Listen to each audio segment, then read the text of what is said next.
Avec l'évolution de la Terre, due aux actions de l'homme, notre planète est amenée à subir de nombreux changements pouvant avoir des conséquences drastiques pour ses habitants dans un futur proche.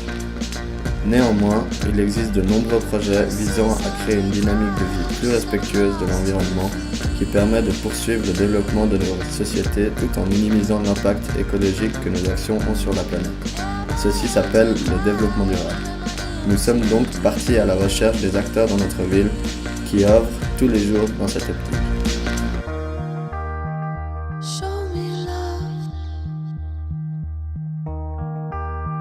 You've got your hand on the button.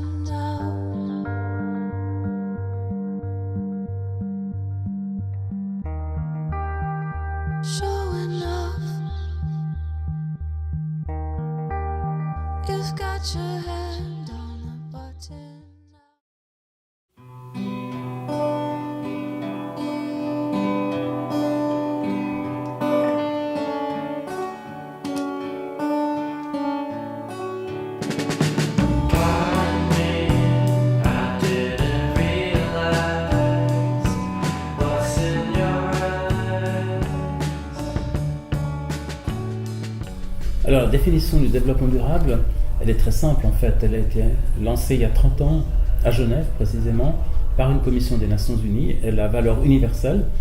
C'est pour ça qu'on appelle aussi développement durable, même si le terme est parfois contesté. C'est parce qu'on n'oublie pas qu'il y a, par exemple, 2 milliards d'êtres humains aujourd'hui qui n'ont pas un assainissement des eaux usées. Il y a 1 milliard d'êtres humains qui n'ont pas un toit correct pour s'abriter, etc. Donc il y a encore un grand besoin de développement, mais pas n'importe lequel. Donc l'idée du développement durable, c'est que le développement doit être configuré de manière à ce qu'il y ait assez pour l'ensemble des humains d'aujourd'hui et les générations futures demain. Donc de ne pas prendre plus de ressources non renouvelables ou qu'on ne laisse pas se renouveler, qui n'en repoussent et auxquelles on a droit.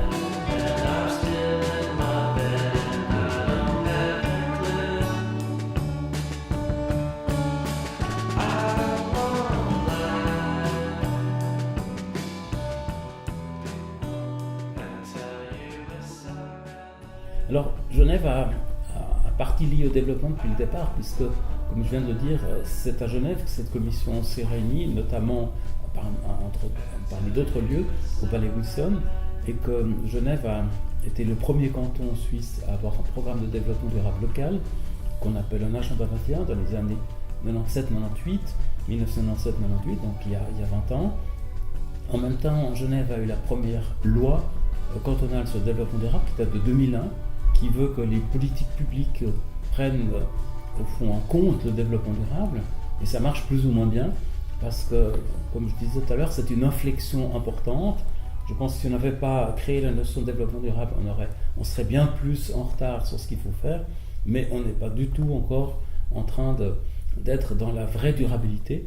Pour ça, il faut une économie circulaire, il faut considérer les déchets comme des ressources, il faut beaucoup plus respecter la biodiversité sur le territoire. Enfin, il y a beaucoup de choses à faire. On sait ce qu'il faut faire. La réalisation est toujours plus difficile que ce qu'on affirme. Donc on a les bases légales, on a les connaissances, on a beaucoup d'organisations internationales à Genève qui travaillent là-dessus, donc on peut interagir avec elles. On a beaucoup de compétences scientifiques, mais les réalisations sont pour moi assez contrastées à Genève.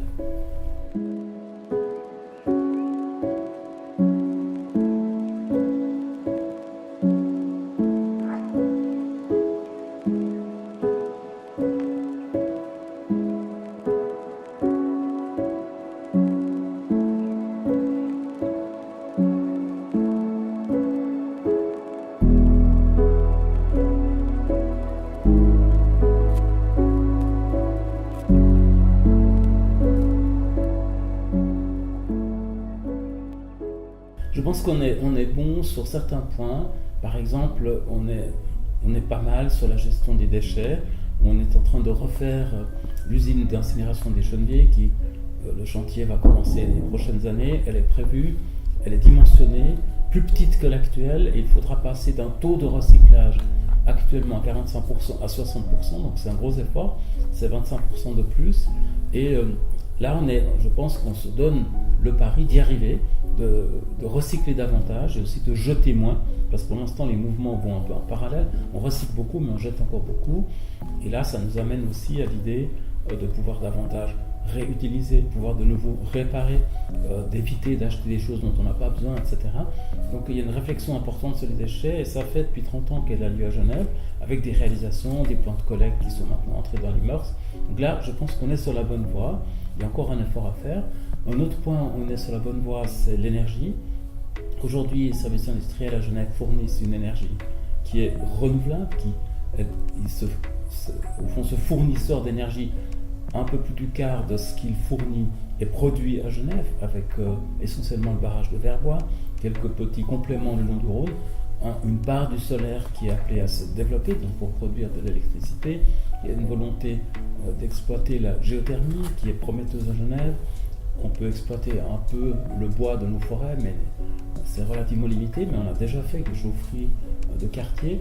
Puis le reste de l'électricité qui est fournie à Genève est une électricité qui est achetée sur un marché où on garantit que c'est de l'énergie renouvelable qui est à la source.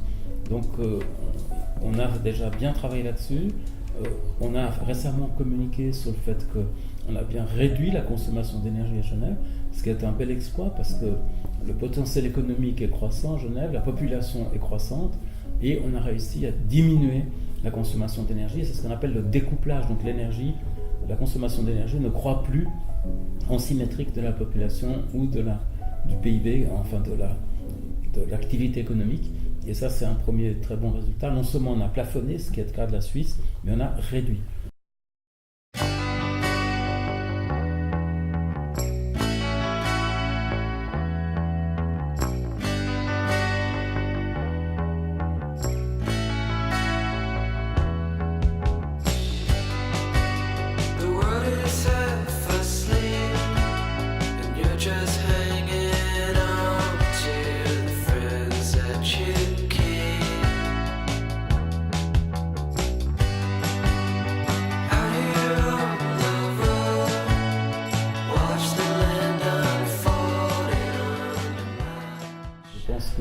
Le plus mauvais point à Genève, c'est la mobilité. On a raté le virage des transports publics. On peut comparer Genève à Zurich au niveau de la dimension. Si on prend l'agglomération franco-val-de-genevoise, on est, d'après les statistiques officielles, à 900 000 habitants. Zurich, un peu plus d'1 million. On a toujours l'impression que Zurich est infiniment plus grande. Non, c'est relativement comparable. Or, à Zurich, vous avez 30 lignes de S-Bahn dans toutes les directions. Vous avez un réseau de tram incroyable. Et à Genève, on aurait pu avoir accès aux crédits fédéraux en même temps, c'est-à-dire il y a 30 ans, mais les disputes politiques étaient trop fortes à Genève. On n'y croyait pas. On ne croyait pas que les transports publics étaient indispensables pour garantir une mobilité durable. Et on a raté la marche. Et il y a des domaines où on est mitigé, et je pense qu'on est aussi en train de se mettre en marche pour une direction plus durable. C'est la gestion de la zone agricole, où on commence à vraiment, les produits de proximité commencent vraiment à prendre corps. C'est la gestion de la biodiversité sur le territoire qui commence à être de plus en plus respectée et intégrée dans les réflexions de planification et de construction. Il y a encore du travail, mais il n'y a pas une résistance farouche pour dire on doit respecter les besoins en espace des espèces naturelles du territoire.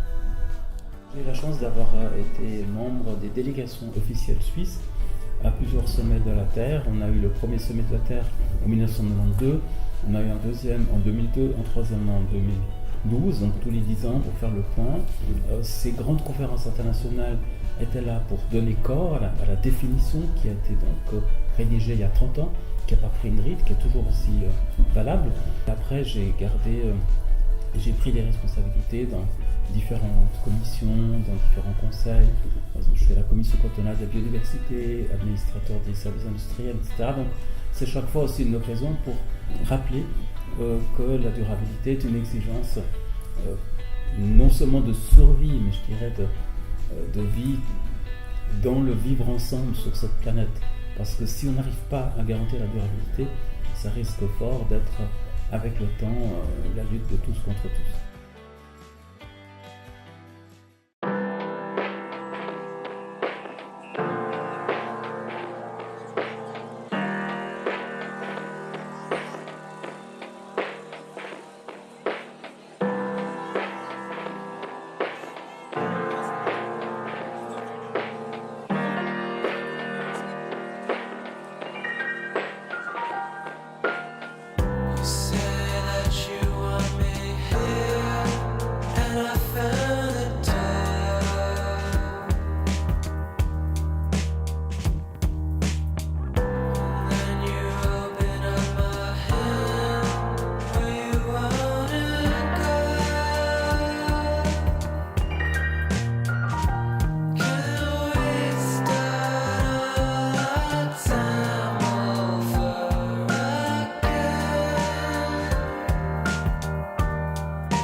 was scared of dentists and the dark. I was scared of pretty girls and starting conversations. All my friends are turning green. Yeah, the magician's assistant in their dream.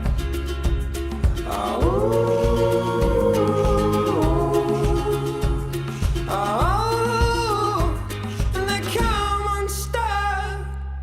Lady, running down to the riptide, taken away to the dark side. I wanna be your left-hand man. I love you when you're singing that song, and I got a lump in my throat 'cause you're gonna sing the words wrong. Is this movie that I think you like? This guy decides to quit his job and head to New York City. This guy... Alors actuellement on a 26 chèvres adultes et 13 chevrettes, donc c'est-à-dire des chèvres qui vont donner du lait à partir de l'année prochaine. Nous on aimerait arriver en total jusqu'à 70 chèvres laitières, ça veut dire que chaque année il y aurait 70 chèvres qui vont porter un cabri et puis qui vont mettre bas sur cette ferme pour continuer à avoir du lait. Puis on renouvellera le troupeau petit à petit avec les chèvres qui naissent sur cette ferme.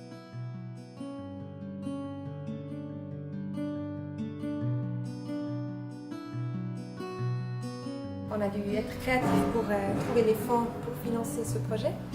Et comme on savait que c'était quelque chose qui intéressait beaucoup de monde, parce qu'il y a beaucoup d'intérêt actuellement pour l'agriculture durable, pour les animaux, la ferme, etc., on s'est dit on va essayer de trouver un financement participatif. Et on a développé 3 volets pour ce financement participatif. Un, c'est les parrainages. Donc le parrainage, c'est un soutien direct financier au projet. Les parrains marraines, elles donnent 1500 francs par chèvre, et chaque chèvre elle a 2 parrains marraines, donc ça fait 3000 francs par chèvre qui rentrent de cette façon-là. Dans une grande partie, c'est vraiment un don pur et net, et puis après une petite partie, c'est nous on offre des contreparties, on donne du fromage, et puis on invite les parrains à des événements ici, on organise des formations ici en fromagerie, etc. Et ça permet à nous de pouvoir financer ce projet. Et les parrains marraines, ça leur permet d'avoir un contact direct avec cette ferme, et puis d'avoir un animal quelque part où ils peuvent venir caresser quand ils veulent, construire un lien. Ça a été très demandé, on a eu beaucoup trop de demandes, on n'a pas pu prendre tout le monde pour l'instant. Et je pense on a le plus de parrains enfants, et ça nous fait beaucoup plaisir parce que du coup, les enfants ils voient ce que c'est un animal à la ferme, et puis ils savent que le lait il vient avec cet animal-là, comment ça se fait, le fromage, etc. Et ça, c'est une bonne chose, je pense, pour le développement de notre planète. Et puis on a un deuxième volet de financement, c'est ce qu'on appelle la Cheese Bank. C'est un système de prêt où les gens ils nous prêtent de l'argent de 1000, 2000, 3000 francs sur une durée minimale de 3 ans ou de 5 ans. Et nous, au lieu de leur donner un taux d'intérêt en monnaie comptante, on donne un taux d'intérêt en fromage. Donc on leur rembourse 4% de leur prêt en fromage chaque année. Puis à la fin de l'écoulement de leur prêt, soit on redemande un renouvellement du prêt si on a encore besoin de cet argent, soit si on arrive déjà à être plus stable financièrement, on leur remboursera cet argent. Cheesepunk, on est, je crois, à peu près à 150-160 000 francs. Et ça nous a permis de nous passer complètement de devoir avoir des prêts auprès de banques ou d'investisseurs. Nous, on a envie de rester dans une production à échelle humaine. Ça, c'est déjà parce que nous-mêmes, c'est ce qui nous intéresse. On n'a pas envie de travailler dans une industrie agricole avec des animaux qui sont nourris énormément pour produire le plus de lait possible.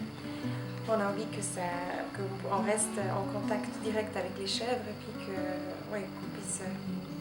qu'on puisse faire un peu tous les travaux, que ça se reste diversifié, etc. Ça, c'est un modèle d'agriculture qui n'est pas très commun en Suisse, c'est pas ce qui est propagé par le gouvernement non plus. Donc on doit aussi un peu trouver les niches de comment survivre en tant que petite structure. Et puis pour nous, une des solutions, c'est justement de passer par la vente directe et une grande valorisation des produits. Ça veut dire que les consommateurs, ils n'achètent pas seulement du fromage de chèvre de je sais pas où, ils ne connaissent pas d'où ça vient, mais ils savent, ce fromage de chèvre, il vient de la ferme de la Touvière, c'est Sophie, Grégoire et Marianne qui sont derrière, et puis la chef Frisette, et puis Pépère, etc. Ils nous connaissent et puis ils connaissent comment on travaille. Puis ils sont prêts à payer un prix solidaire, si on veut, ou un prix coûtant, en fait, un prix qui paye vraiment le travail qui est derrière. Et pour cela, pour l'instant, on passe pas par des boutiques ou par des magasins. On n'a pas envie forcément de développer ce côté-là de la vente. Là, comme on a eu une très petite production cette année, on a pu tout vendre à travers nos abonnements, à travers les gens qui nous ont prêté de l'argent quand on a rendu en taux d'intérêt en fromage, et aussi à travers les gens qui ont parrainé des chèvres. Donc on a écoulé presque toute la production comme ça, plus notre petite boutique de la ferme où il y a quand même pas mal de passages aussi. L'année prochaine, on sera directement présente au marché des grottes, on vendra une partie des produits là-bas. Et puis à voir si on intégrera encore un deuxième marché, peut-être plein palais dans notre circuit, c'est encore à développer.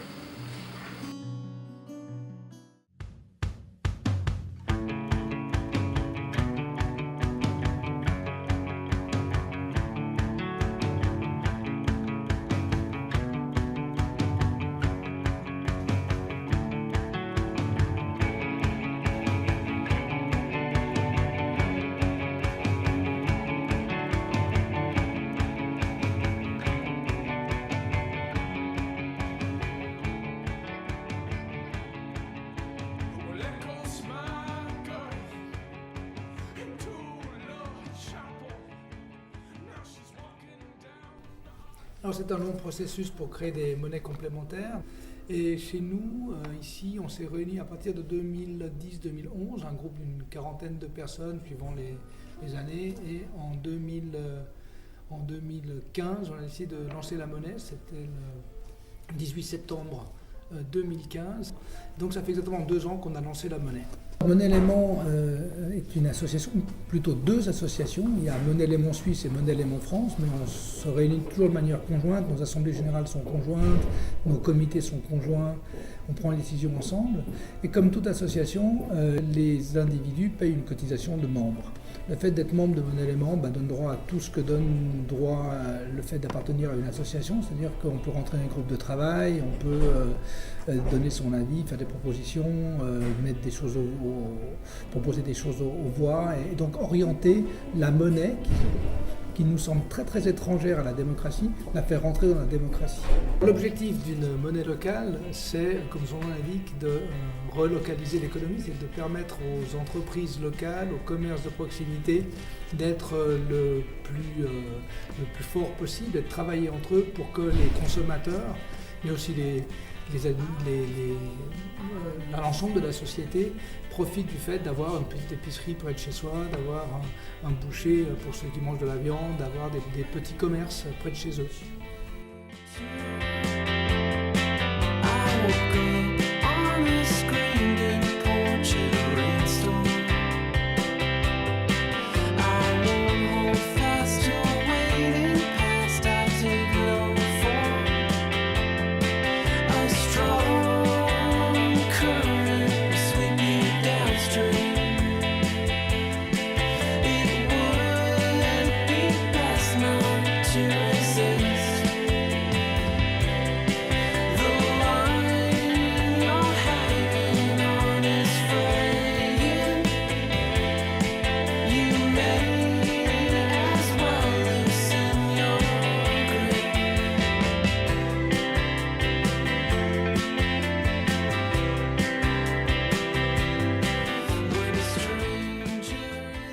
Pour l'instant, on s'est mis sur l'idée qu'un Léman est égal à 1 franc suisse, est égal aussi à 1 euro.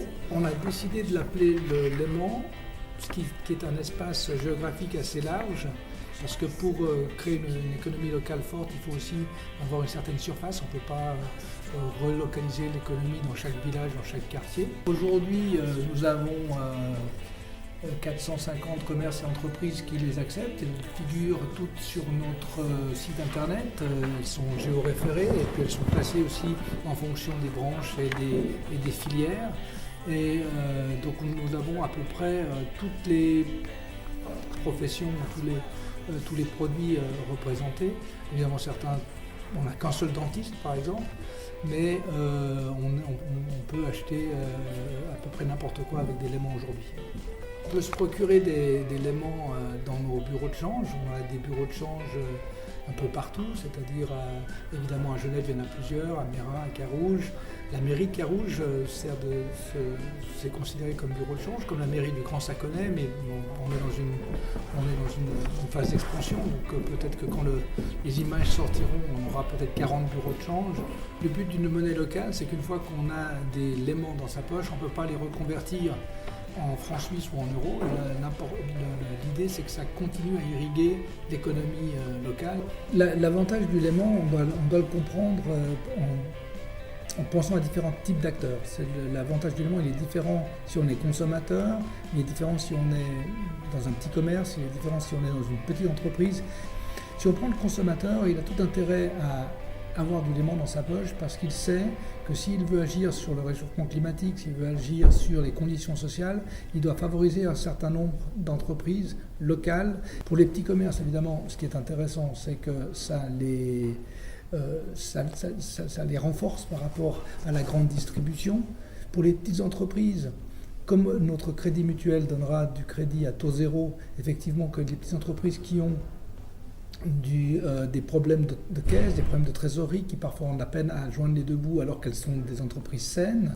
On est complètement dans le développement durable, dans tous les aspects du développement durable. On dit souvent que le développement durable, il y a trois aspects, l'aspect économique, l'aspect social et l'aspect environnemental. On pourrait rajouter encore un aspect citoyen.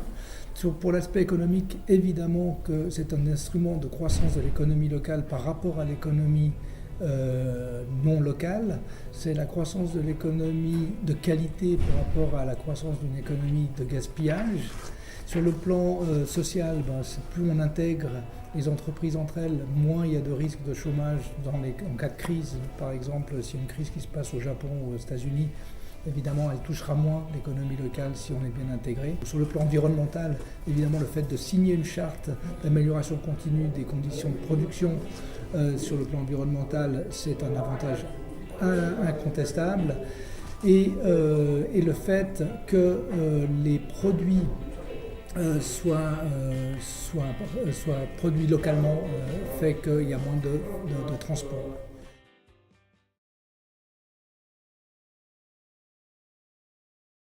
Never want to be stuck there, nowhere. I'm caught. I don't wanna be locked there, upstairs, no more. I'm so happy.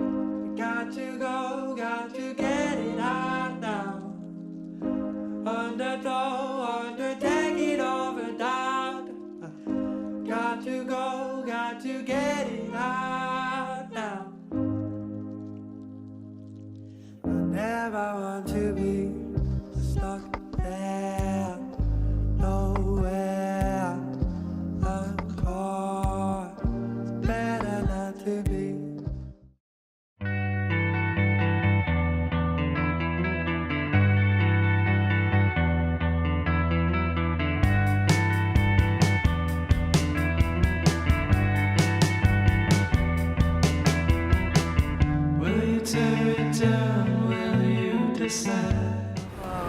Moi je m'appelle Laetitia Caniglia, je suis cofondatrice de l'association Genève Cultive et l'association a été créée en 2013 et notre but est de faciliter les liens, mettre en évidence, donner visibilité aux initiatives de la région, s'interroger ensemble aux questions et rester ouvert à tout type de personnes qui sont intéressées, engagées ou pionnières dans ce domaine-là, dans la région. Alors, on est une association composée d'environ 7 bénévoles et on met en place un site internet avec une carte par exemple interactive où les personnes peuvent s'inscrire eux-mêmes et d'autres pages importantes pour avoir des informations comme des nouvelles, une page dédiée aux spécialistes. On organise 2 soirées thématiques dans l'année, en printemps et en automne, pour donner parole aux intervenants qui présentent leur initiative dans la région. Et on met en place aussi, on organise aussi des apéros découvertes pour aller directement sur le terrain.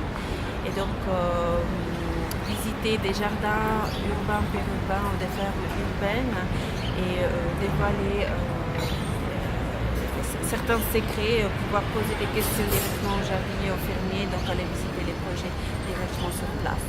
Et en plus, excusez-moi, un petit service de premier conseil.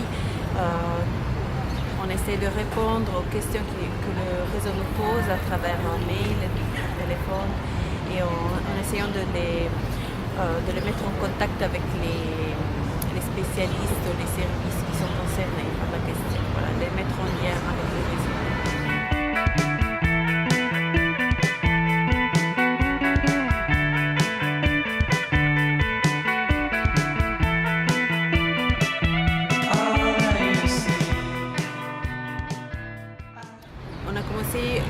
Recherche de financement, on a demandé au début à la Direction générale de l'agriculture et de la nature la possibilité de nous soutenir. Donc on a reçu un soutien en 2016 et aussi cette année. On est en lien direct avec la ville de Genève, en particulier le service Agenda 21 qui nous a mandaté pour cette année et pour un projet.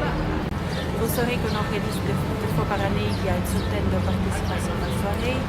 Et aux apéros découvertes, normalement, une vingtaine de personnes, on arrive toujours à avoir le maximum de participations possibles qui viennent volontiers participer à cette activité. On est bien content de trouver des nouvelles personnes de tout âge, donc c'est pour ça qu'on participe aussi à cette interview, parce qu'on trouve intéressant de voir des jeunes qui sont intéressés au développement durable et voir aussi votre motivation dans le futur, qui seraient les prochaines personnes qui seront un peu face à ces nouvelles émergences peut-être aussi, pour changer un peu la ville de demain.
Oui, donc du coup le projet est né de la volonté de l'université d'avoir des ruches sur un toit. Donc, il y avait 3 ruches à la base et puis petit à petit on a étendu le projet à apiculture et potager urbain avec la mise au concours de 2 projets. Donc ça a été le concours développement durable de l'Université de Genève et le concours nature en ville de l'État de Genève.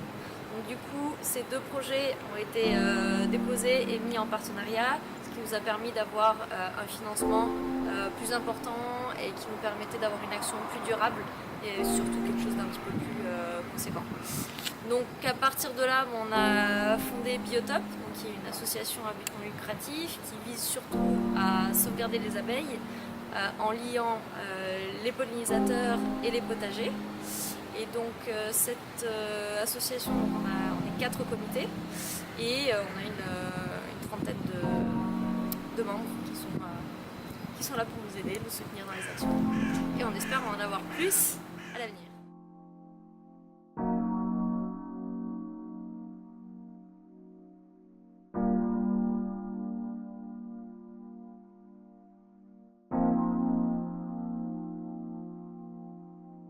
On a 2 sites principaux donc, que nous prête l'université. Un qui est vraiment très urbain, donc ici, Uni du Four, 4e étage sur une terrasse, où on a donc des bacs potagers hors sol, avec une ruche pédagogique végétalisée. Alors, on a une ruche qui est pédagogique, surtout pour vraiment le côté éducation, sensibilisation à la perte des pollinisateurs, perte de biodiversité, et puis pour faire le lien vraiment très concret de l'abeille qui va venir polliniser la tomate, qui va venir faire son travail de pollinisateur.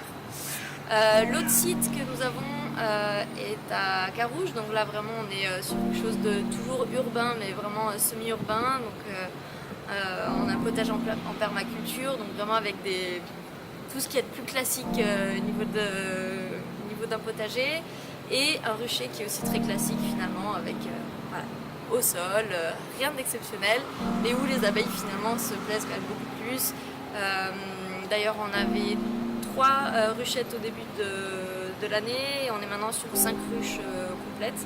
Donc voilà, c'est super, ça veut dire qu'elles se plaisent bien. On a même fait une première récolte, chose qu'on n'attendait pas du tout. Donc voilà, c'est quand même un signe qu'elles s'y plaisent. Donc voilà, la thématique un petit peu d'apiculture urbaine, on n'insiste pas trop sur l'apiculture sur les toits parce qu'on se rend compte qu'elles sont pas forcément dans leur élément, au niveau, surtout à cause du niveau thermique. Parce qu'elles accumulent beaucoup de chaleur et du coup il faut qu'elles ventilent, qu'elles aillent chercher plus d'eau, elles consomment peut-être plus de nourriture, donc elles se plaisent en ville, mais elles sont quand même un petit peu plus à leur aise dans un endroit où il y a de l'ombre, de la végétation, de l'humidité au sol, donc voilà. Donc on a quand même essayé de trouver un accord, ou en tout cas un compromis en végétalisant, et puis on va voir avec des étudiants si finalement en mettant une sonde thermique s'il y a vraiment une réelle diminution de l'impact thermique avec une végétalisation ou pas du tout.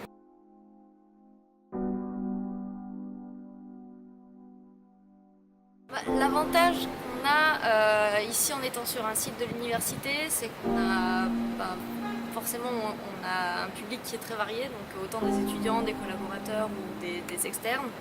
Et aussi le fait de pouvoir bénéficier finalement de synergies avec plusieurs zones, des secteurs d'études assez différenciés. Ça pourrait être du journalisme, ça pourrait être de la biologie, ça pourrait être de la communication. Alors on pourrait imaginer faire plus de projets avec l'université, c'est d'ailleurs ce qu'on va essayer de faire cette année. Donc voilà, demander un petit peu plus de collaboration avec des instituts je sais pas, ça pourrait être au niveau de la gestion, de la HEG, ça pourrait être la aide, au niveau du design, ça pourrait être plein de choses qu'on pourrait faire ensemble. Et dans l'environnement, où on va essayer de faire travailler des étudiants sur les pollinisateurs et l'impact thermique dans les ruches.